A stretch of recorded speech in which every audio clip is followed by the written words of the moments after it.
জনাব আবু সাইদ, আপনার মতামত নিতে চাই গণভোটের ইস্যুতে। যদি আসি, জনাব আবু সাইদ খান সিনিয়র সাংবাদিক আমাদের সাথে রয়েছেন।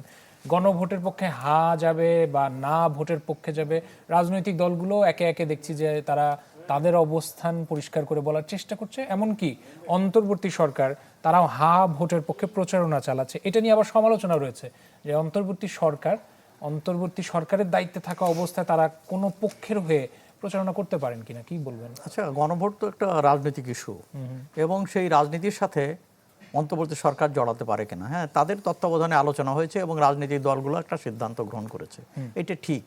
কিন্তু সেখানে রাজনৈতিক দলের উপর ছেড়ে দেওয়াটাই সঙ্গত ছিল, যুক্তিযুক্ত ছিল বলে আমি মনে করি। এখানে তারা বরং একটা বাড়তি বিতর্ক তৈরি করছে। এক, দ্বিতীয়ত হচ্ছে এটা নিয়ে তো বিতর্ক শুরু থেকে আছে যে গণভোট মানে সংসদের সিদ্ধান্তর বাইরে গণভোট করা যায় কিনা, এটা একটা বিতর্ক আছে। তারপরে ঠিক আছে, গণভোট তো হলো। তো এই গণভোটে যে জিনিসটা হচ্ছে যে এখানে নোট অফ ডিসেন্ট ছিল, মেনে নিয়েছে, না নোট অফ ডিসেন্ট ছিল। এখন প্রশ্ন হচ্ছে যে এবং কোনো দল সইও করে নাই। আমার মনে হয় যতদূর যে এনসিপি পর্যন্ত সই করে নাই, আরো কিছু দল সই করে নাই। এখন প্রশ্নটা হচ্ছে, তো এই গণভোট, ধরুন আমি একটা যুক্তির খাতিরে বলি যে এই গণভোট হা জিতলো, নির্বাচনে বিএনপি আসলো, তো এখন বিএনপিকে এটা মানতে বাধ্য। বিএনপি তখন বলবে যে জনগণ আমাকে ভোট দিচ্ছে, অতএব আমি যেগুলো নোট অফ ডিসেন্ট দিচ্ছি সেটা আমি ক্যারি করব না।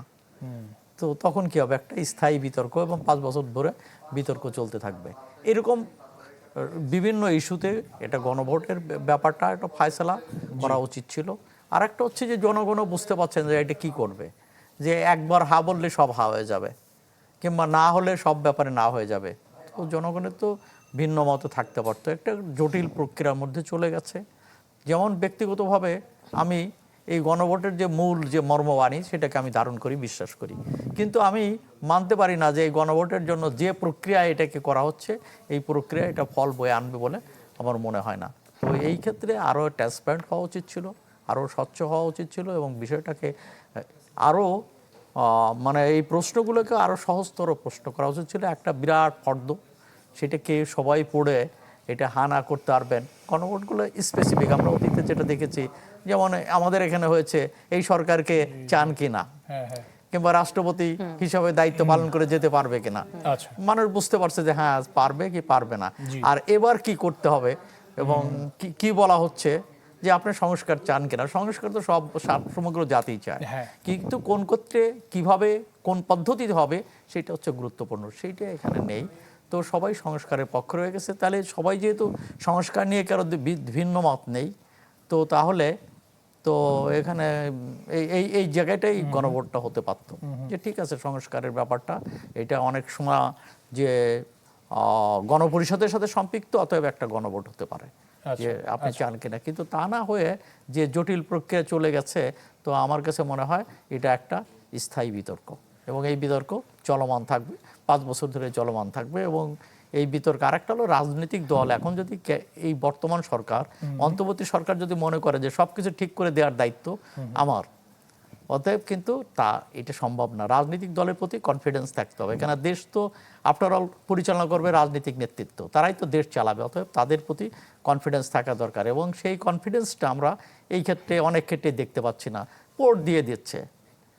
তো এই সময় ইলেকশনের আগে একটা অন্তর্বর্তী সরকার পোর্টটা ইজারা দিয়ে দিল, একটা লাভজনক পোর্ট ইজারা দিয়েছে। কিংবা পে স্কেল একটা ঘোষণা করবে কিনা, সরকারের কত টাকা আছে এবং সেই টাকা কোথায় কোন খাতে ব্যয় করবে, রাষ্ট্রের কত টাকা আছে কোথায় কোন খাতে ব্যয় করবে, এবং এটা দিলে মুদ্রাস্ফীতি দেখা দেবে কিনা, বাস্তবে কি হবে, তা না করে তো 100 থেকে 142% বোধহয় বাড়িয়ে একটা পে স্কেলের প্রস্তাব তারা নিয়ে এসেছে। এই কাজগুলো আমার কাছে মনে হয় অন্তর্বর্তী সরকারের কাজ না, এটা পার্লামেন্টে যাওয়া উচিত এবং জনগণ পার্লামেন্টে আলোচনা হবে, জনগণ পার্টিসিপেট করবে এবং তার ভিতর দিয়ে সিদ্ধান্ত গ্রহণ করা উচিত। অতএব মেজর সিদ্ধান্ত গ্রহণ করার ক্ষেত্রে অন্তর্বর্তী সরকারের আরো সতর্ক হওয়া উচিত বলে আমি মনে করি। ব্যারিস্টার রাসনা এবং কি মনে করেন এই গণভোটের বিষয়টা, বিশেষ করে এটা কি বিতর্কের জন্ম দিল? তাহলে জনাব আবু সাইদ খান যা বলছিলেন, আমি ভাইয়ের সাথে পুরোপুরি একমত।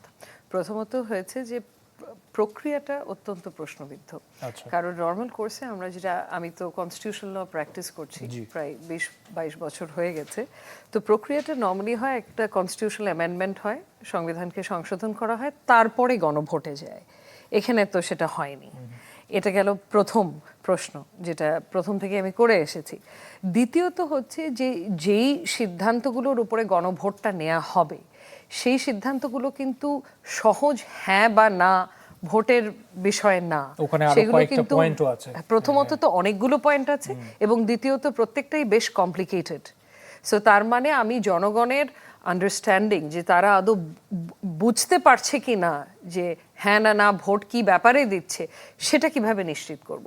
সেটা নর্মাল কোর্সে নিশ্চিত করা হয় যে একটা প্রলংড সময় ধরে আমরা জনগণকে এঙ্গেজ করি, পাবলিক কনসালটেশনস করি, তাদের সচেতনতা বাড়ানোর জন্য ক্যাম্পেইন করি, তারপরে একটা বিষয়ে গণভোটে যায়, হুট করে যায় না। দ্বিতীয়, এখানে কিন্তু সে ধরনের কিছু হয়নি। হ্যাঁ, ন্যাশনাল কনসেনসাস কমিশন রাজনৈতিক দলগুলোর সাথে বসেছে, কিন্তু সেটা জনগণকে এঙ্গেজ করা না। এবং দ্বিতীয় যে প্রবলেমটা হচ্ছে যে এখানে আপনি যে বিষয়টা বললেন যে এটা তো একটা বিষয় না, অনেকগুলো বিষয়। সো আমি যদি দুটোতে একমত হই এবং বাকিগুলোতে একমত না, তাহলে আমি কি ভোট দেবো? হ্যাঁ দেবো না না দেবো? সো এই জিনিসটাও একটা প্রশ্ন তুলছে। এবং সবচেয়ে শেষে আমি যেটা বলবো, ইয়েস ক্যাম্পেইন বা হ্যাঁ ক্যাম্পেইন যেটা এখন অন্তর্বর্তীকালীন সরকার করছে, এটা পুরোপুরি আমাদের সংবিধানের স্পিরিটের সাথে সাংঘর্ষিক, পুরোপুরি। কারণ রাজনৈতিক দলগুলো তো তাদের অবস্থান জানাচ্ছেন। বিএনপি যেমন বলেছে তারা হ্যাঁ ভোটের পক্ষে, জাতীয় পার্টি বলছে তারা না ভোটের পক্ষে। যদি রাজনৈতিক দলগুলো তো জানাতেই পারে, রাজনৈতিক দলগুলোরই তো জানানোর কথা। হাফিজউদ্দিন খান যদিও বলেছেন যে কিছুটা বাধ্য হয়ে বিএনপি হ্যাঁ ভোটের পক্ষে, তবে গণভোটের কোনো আইনি ভিত্তি নেই, এরকম তিনি মন্তব্য করেছেন। মানে আমার পয়েন্টটা হচ্ছে যে রাজনৈতিক দলগুলো তো জানাতেই পারে, তাদের কাজই তো একটা স্ট্যান্ড নেয়া, একটা পজিশন নেয়া, কিন্তু অন্তর্বর্তীকালীন সরকার তো নিরপেক্ষ হওয়ার কথা। মানে তাদের অধীনে নির্বাচন হতে যাচ্ছে, তারা যদি নিরপেক্ষ না থাকে ইস্যুগুলোতে, তাহলে তো হবে না। এবং তাদের নিরপেক্ষতাটা পুরোপুরি ধুলোর সাথে মিশে যাচ্ছে যদি তারা ইয়েস ক্যাম্পেইন যেভাবে করছে। মনে করেন যে অন্তর্বর্তী সরকারের অধীনে তাহলে নির্বাচন নিয়েও প্রশ্ন আসতে পারে, এরকম মনে করেন আপনি? কিছু দূর তো এখনো সবার মাথায় আছে, কিছু দূর যে প্রশ্ন নেই তা না। এবং ধরেন এটা তো একটা সাংবিধানিক বিষয়। আমার যতগুলো কনস্টিটিউশনাল ল স্কলার্সদের সাথে এ ব্যাপারে কথাও হয়েছে, তারা কিন্তু অত্যন্ত ডিসঅ্যাপয়েন্টেড এবং হতাশ যে একটা নিরপেক্ষ অন্তর্বর্তীকালীন সরকার কিভাবে হ্যাঁ ভোটের জন্য ক্যাম্পেইন করে।